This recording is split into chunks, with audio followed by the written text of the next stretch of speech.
नमस्कार पेंशन धारकों, सांवला गुरु में आपका फिर से स्वागत है। तो साथियों, आपको बड़ी खबर सुनाने जा रहे। तो खबर सुनने से पहले हमारे चैनल को सब्सक्राइब करें और बेल आइकन दबाएं ताकि हम अपडेट दे तो सबसे पहले आप तक मैसेज पहुंच सके। तो साथियों, खबर सुने विस्तार से। चलो खुशखबरी का सिलसिला शुरू करते हैं। कर्मचारियों और पेंशन धारकों के एरियर पेंशन को लेकर 5 बड़ी खबर आ चुकी है, जो कि हर कर्मचारी और पेंशन भोगी को जानना बेहद ही जरूरी है। तो चलिए हर खबर को जान लेते हैं। सुप्रीम कोर्ट ने हाल ही में दिए एक फैसले में कहा है कि सीआरपीएफ के नियमों के तहत अनिवार्य सेवानिवृत्ति देना सीआरपीएफ अधिनियम 1949 के तहत बल पर अनुशासनात्मक नियंत्रण बनाए रखने के उद्देश्य से वैध है। आपको बता दूं कि सीआरपीएफ में हेड कांस्टेबल संतोष कुमार तिवारी के ऊपर आरोप था कि उसने अपने सहकर्मी पर हमला किया था। जांच के बाद अधिकारियों ने 16 फरवरी 2006 को उसको अनिवार्य सेवानिवृत्ति दे दी। इससे व्यथित होकर उसने विभाग में अपील दायर की, जिसे 28 जुलाई 2006 को खारिज कर दिया गया। उसके बाद यह मामला सुप्रीम कोर्ट गया था। सुप्रीम कोर्ट ने भी याचिकाकर्ता को दोषी ठहराते हुए अनिवार्य सेवानिवृत्ति को बरकरार रखा। सुप्रीम कोर्ट ने कहा कि यदि सरकार ऐसा नियम बनाती है जो दंड के रूप में अनिवार्य सेवानिवृत्ति हो तो यह नियम वैध है। इलाहाबाद हाई कोर्ट ने महत्वपूर्ण फैसला दिया है, जिसमें कोर्ट ने कहा है कि ग्रेच्युटी का हक रिटायरमेंट की उम्र पर नहीं बल्कि सेवाकाल के आधार पर तय होता है। आपको बता दूं कि याचिकाकर्ता एक सहायता प्राप्त इंटरमीडिएट कॉलेज में शिक्षक थे, जिसने 57 वर्ष की आयु में सेवा से सेवानिवृत्ति होने का विकल्प चुना था। सेवारत शिक्षक के लिए यह नियम है कि जो लोग 10 वर्ष की अहर्कारी सेवा पूरी नहीं करते हैं, वह पेंशन के हकदार नहीं है जब तक कि वे 60 वर्ष की आयु में रिटायर होने का विकल्प नहीं चुनते हैं। याचिकाकर्ता उक्त शासनादेश की दायरे से बाहर होने के कारण ग्रेच्युटी के लिए पात्र नहीं था। इसके बाद यह मामला जिला अल्पसंख्यक कल्याण अधिकारी के पास भेजा गया। जिला अल्पसंख्यक कल्याण अधिकारी ने अपना पक्ष रखते हुए कहा कि मौजूदा नियमों के अनुसार ग्रेच्युटी केवल उन्हीं को देय है जिन्होंने 60 वर्ष की आयु में रिटायर होने का विकल्प चुना है।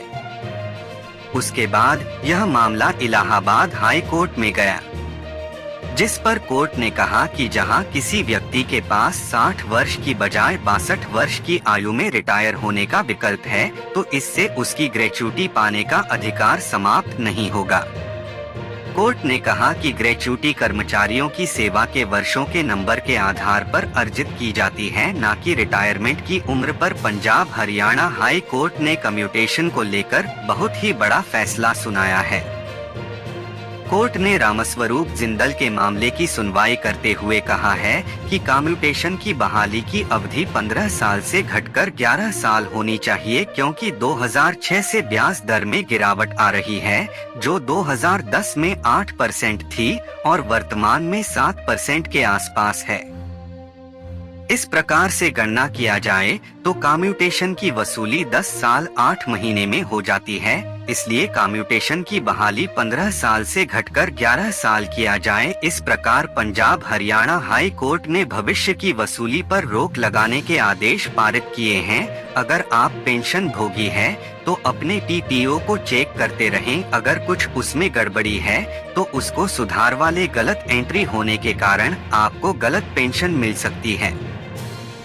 इस तरह का केस सामने आया है, जिसमें एक पेंशन भोगी को एक साथ 0,000 रुपए का नुकसान हो गया था। काफी संघर्ष के बाद पेंशन अदालत के माध्यम से उनको एरियर का भुगतान हो पाया।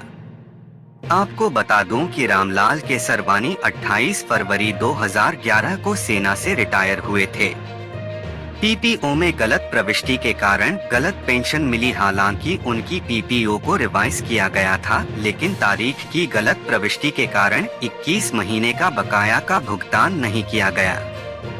इस प्रकार से अगर आपकी पीपीओ में कुछ गड़बड़ी है तो आप उसको जल्द से जल्द सुधरवा लें। लोकसभा चुनाव की समाप्ति के बाद पेंशन भोगी जून में सीजीएचएस के अतिरिक्त निदेशक के चैम्बर का घेराव करेंगे।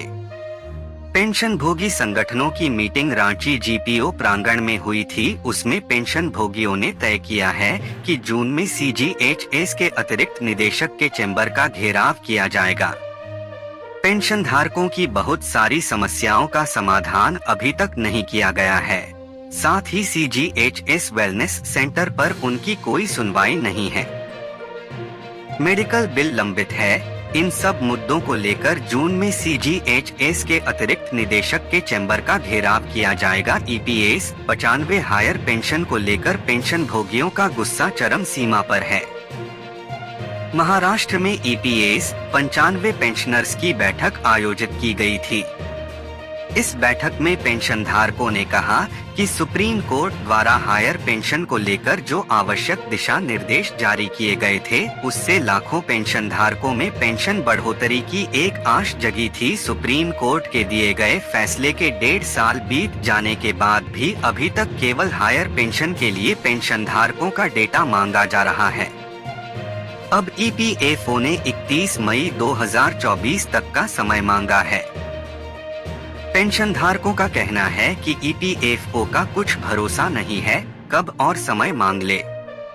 ईपीएफओ अब तक 4 बार समय बढ़ाने की मांग कर चुकी है। अब ऐसा लग रहा है कि 2024 में लोकसभा चुनाव बीत जाने के बाद इस पूरी प्रक्रिया को रोक दिया जाएगा। इसके कारण मौजूदा पेंशनधारी और अन्य कर्मचारी टेंशन में है कि आने वाले दिनों में हमारी हायर पेंशन का क्या होगा।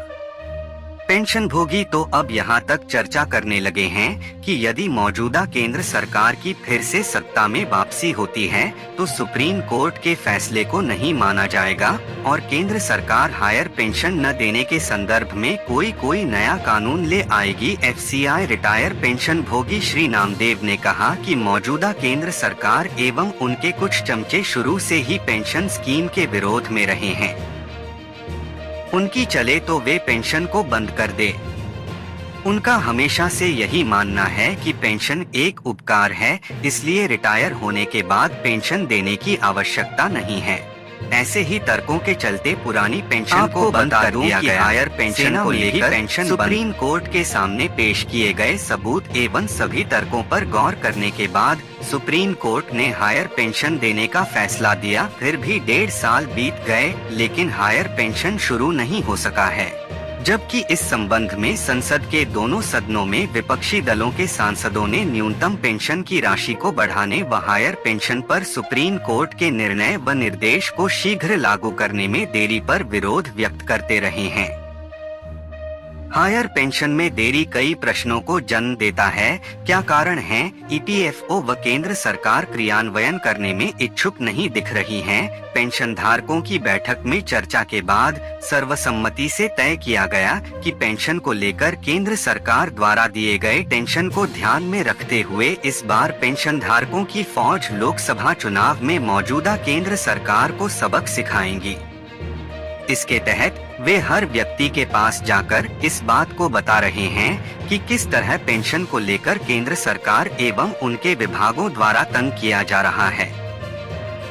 इससे साफ हो गया है कि केंद्र सरकार हायर पेंशन देने की मूड में नहीं है।